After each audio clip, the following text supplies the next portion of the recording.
As we will see fairly quickly in this workshop on literary nonfiction, the distinction between fiction and literary nonfiction is often very thin, if not blurry, and sometimes non existent. When we think of straight up nonfiction, we think of journalism, we think of science writing, we think of some kinds of travel writing.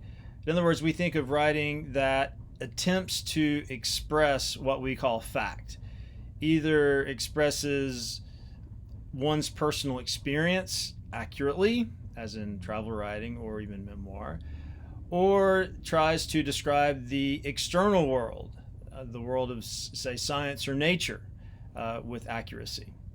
Well, this is not literary nonfiction. Literary nonfiction describes the world, describes what happened, what is happening. And this is what distinguishes it from fiction ultimately. Nonfiction must ultimately stay close to experience, lived experience. But literary nonfiction takes this lived experience and uses literary techniques to express that lived experience more powerfully, which may mean more mysteriously, which may mean more ambiguously, which may mean ironically. That essay that we read for today by Stephen Church, Werner Herzog is our witness, gives great examples, in my opinion, of the way literary nonfiction works. Of course, Herzog is not a writer, he's a filmmaker, but he makes documentary films.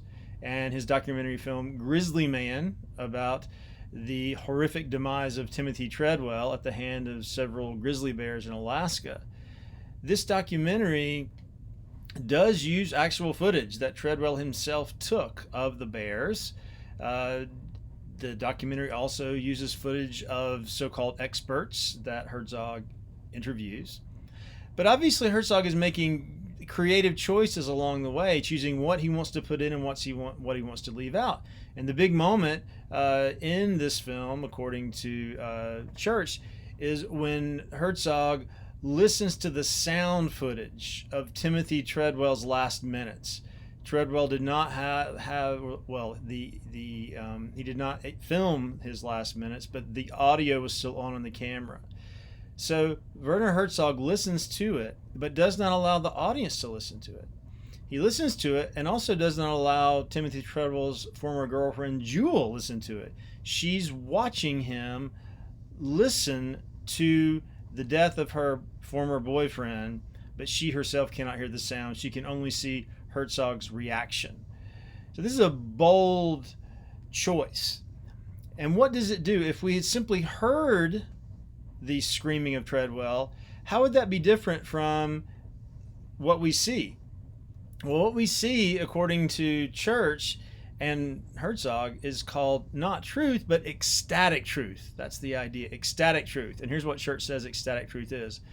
The ecstatic truth is a truth that at once creates certainty and uncertainty, a truth that's bigger, more wild and vibrant, more alluring, and often more convincing even than a truth shaped entirely by fact or by one person's interpretation of the facts. Stories that are apocryphal but undeniably appealing, ghost stories, tall tales, myths, perhaps all stories we tell each other again and again, depend on such ecstatic felt truths. And it is these truths that put us into a state of sublime confusion, a state out of which true knowledge of self and the wider world emerge. So it's precisely that gap between Herzog hearing the sound and our wondering what the sound is like that a deeper truth of self and the wider world might emerge. What does it sound like to die? We don't know. What is Herzog thinking when he hears the sounds of Timothy Treadwell dying? We don't know. What is Jewel, the former girlfriend, thinking when she watches Herzog listen to the sounds of her former boyfriend dying? We don't know. But this is not confusion. This is ambiguity. Ambiguity is a kind of tense relationship between the familiar and the unfamiliar, what we can know and what we can't know. And often that is what distinguishes literary language from non-literary language. this kind of generative ambiguity that doesn't shut down meaning and that doesn't make us feel as if there is no meaning, but generates multiple meanings at the same time.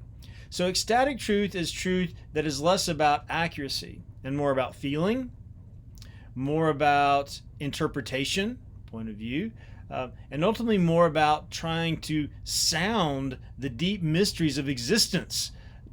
What does it mean to die in this case? And what does it mean to mourn someone who has died in this case?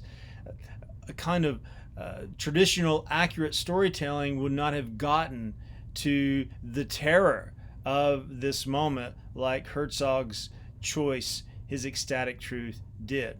So as we move through this semester, we'll often see works of literary nonfiction that read like novels or poems. And we'll ask ourselves, well, should we still call this nonfiction?